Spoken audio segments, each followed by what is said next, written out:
ಅವ್ರ ಲೆಕ್ಕ ultimate guarantee ಕೊಡಬಾರ್ದು ಅಂತ. ಗ್ಯಾರಂಟಿನೂ ಕೊಟ್ಟು ಅಭಿವೃದ್ಧಿನೂ ಮಾಡ್ತಾ ಇದ್ದೀವಿ. ಅವ್ರ ಕೈಲಿ ಗ್ಯಾರಂಟಿನೂ ಕೊಡೋಕ್ಕಾಗಲಿಲ್ಲ, ಅಭಿವೃದ್ಧಿನೂ ಮಾಡೋಕ್ಕಾಗಲಿಲ್ಲ. ಅದರಿಂದ ನಾವು ಮಾಡೋಕ್ಕಾಗದೇ ಇರೋ ಅಂಥ ದೊಡ್ಡ ಪ್ರಮಾಣದ ಗ್ಯಾರಂಟಿ ಕೊಟ್ಟವ್ರೆ. ಅದು ಹೆಂಗೆ ಡೆಲ್ಲಿನಲ್ಲಿ ಇವರ ಮೋದಿ ಅಮಿತ್ ಶಾ ನಾವು 2,000 ಕೊಟ್ಟಿದ್ದು 3,000 ಕೊಟ್ಟವ್ರಲ್ಲ. ನಮ್ಮ ಸರ್ಕಾರ ನಾವು ಹೇಗೆ ಮಾಡಬೇಕು ಅನ್ನೋದು ನಮಗೆ ಅನುಭವ ಇರ್ತಕ್ಕಂಥವ್ರು ಮುಖ್ಯಮಂತ್ರಿ ಇದ್ದಾರೆ. 100 ವರ್ಷ ಇತಿಹಾಸ ಇರ್ತಕ್ಕಂಥ ಪಕ್ಷದ ಹೈಕಮಾಂಡ್ ಇದೆ. ಜನರ ಅಭಿಪ್ರಾಯದಂತೆ ನಾವು ಮಾಡ್ತೀವಿ. ವಿರೋಧ ಪಕ್ಷದವರು ಹೋರಾಟ ಮಾಡೋಕ್ಕೆ ಅವಕಾಶ ಇದೆ.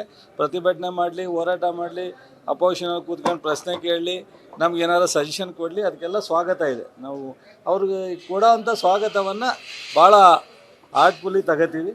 ಯಾವುದು ಸರಿ ಇದೆ ಅದು ಮಾಡೋಣ. ಅದೆಲ್ಲ ಹೈಕಮಾಂಡ್ ಪ್ರಶ್ನೆ. ಈಗ ನಮ್ಮ ಮುಖ್ಯಮಂತ್ರಿಯವರು ಒಂದು ಇತಿಹಾಸ 16ನೇ ಬಜೆಟ್ ಮಂಡಿಸ್ತಾ ಇದ್ದಾರೆ 17ನೇ ತಾರೀಕು. ಅದ್ರ ಬಗ್ಗೆ ಎಲ್ಲ ದೃಷ್ಟಿ ಇದೆ. ನಮಗೆಲ್ಲ ಅದ್ರ ಬಗ್ಗೆ ಹೆಮ್ಮೆ ಇದೆ, ಖುಷಿ ಇದೆ. ಇಷ್ಟೊಂದು 56,000 ಕೋಟಿನ 5 ಗ್ಯಾರಂಟಿ ಕೊಡೋದ್ರ ಮೂಲಕ ಕೊಟ್ಟು ಒಳ್ಳೆ ಬಜೆಟನ್ನು ಮಂಡಿಸ್ತಾರೆ ಅನ್ನೋ ಒಂದು ಆತ್ಮವಿಶ್ವಾಸದಲ್ಲಿ ನಾವು ಅದ್ರ ಕಡೆ ಗಮನ ಹರಿಸ್ತಾ ಇದ್ದೀವಿ.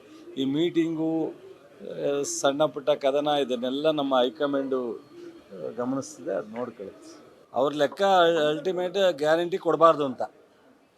ಗ್ಯಾರಂಟಿನೂ ಕೊಟ್ಟು ಅಭಿವೃದ್ಧಿನೂ ಮಾಡ್ತಾ ಇದ್ದೀವಿ. ಅವ್ರ ಕೈಲಿ ಗ್ಯಾರಂಟಿನೂ ಕೊಡೋಕ್ಕಾಗಲಿಲ್ಲ, ಅಭಿವೃದ್ಧಿನೂ ಮಾಡೋಕ್ಕಾಗಲಿಲ್ಲ. ಅದರಿಂದ ನಾವು ಮಾಡೋಕ್ಕಾಗದೇ ಇರೋ ಅಂಥ ದೊಡ್ಡ ಪ್ರಮಾಣದ ಗ್ಯಾರಂಟಿ ಕೊಟ್ಟವ್ರೆ. ಅದು ಹೆಂಗೆ ಡೆಲ್ಲಿನಲ್ಲಿ ಇವರ ಮೋದಿ ಅಮಿತ್ ಶಾ ನಾವು 2,000 ಕೊಟ್ಟಿದ್ದು 3,000 ಕೊಟ್ಟವ್ರಲ್ಲ. ನಮ್ಮ ಸರ್ಕಾರ ನಾವು ಹೇಗೆ ಮಾಡಬೇಕು ಅನ್ನೋದು ನಮಗೆ ಅನುಭವ ಇರ್ತಕ್ಕಂಥವ್ರು ಮುಖ್ಯಮಂತ್ರಿ ಇದ್ದಾರೆ. 100 ವರ್ಷ ಇತಿಹಾಸ ಇರ್ತಕ್ಕಂಥ ಪಕ್ಷದ ಹೈಕಮಾಂಡ್ ಇದೆ. ಜನರ ಅಭಿಪ್ರಾಯದಂತೆ ನಾವು ಮಾಡ್ತೀವಿ. ವಿರೋಧ ಪಕ್ಷದವರು ಹೋರಾಟ ಮಾಡೋಕ್ಕೆ ಅವಕಾಶ ಇದೆ. ಪ್ರತಿಭಟನೆ ಮಾಡಲಿ, ಹೋರಾಟ ಮಾಡಲಿ, ಅಪೋಸಿಷನಲ್ಲಿ ಕೂತ್ಕೊಂಡು ಪ್ರಶ್ನೆ ಕೇಳಲಿ, ನಮ್ಗೆ ಏನಾದ್ರು ಸಜೆಷನ್ ಕೊಡಲಿ, ಅದಕ್ಕೆಲ್ಲ ಸ್ವಾಗತ ಇದೆ. ನಾವು ಅವ್ರಿಗೆ ಕೊಡೋ ಅಂಥ ಸ್ವಾಗತವನ್ನು ಭಾಳ ಆರ್ಟ್ಫುಲ್ಲಿ ತಗೋತೀವಿ. ಯಾವುದು ಸರಿ ಇದೆ ಅದು ಮಾಡೋಣ. ಅದೆಲ್ಲ ಹೈಕಮಾಂಡ್ ಪ್ರಶ್ನೆ.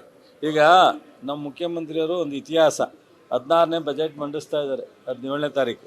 ಅದ್ರ ಬಗ್ಗೆ ಎಲ್ಲ ದೃಷ್ಟಿ ಇದೆ. ನಮಗೆಲ್ಲ ಅದ್ರ ಬಗ್ಗೆ ಹೆಮ್ಮೆ ಇದೆ, ಖುಷಿ ಇದೆ.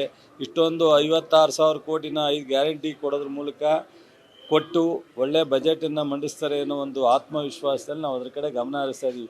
ಈ ಮೀಟಿಂಗು, ಸಣ್ಣ ಪುಟ್ಟ ಕದನ, ಇದನ್ನೆಲ್ಲ ನಮ್ಮ ಹೈಕಮಾಂಡು ಗಮನಿಸ್ತಿದೆ. ಅದು ನೋಡ್ಕೊಳ್ಳುತ್ತೆ.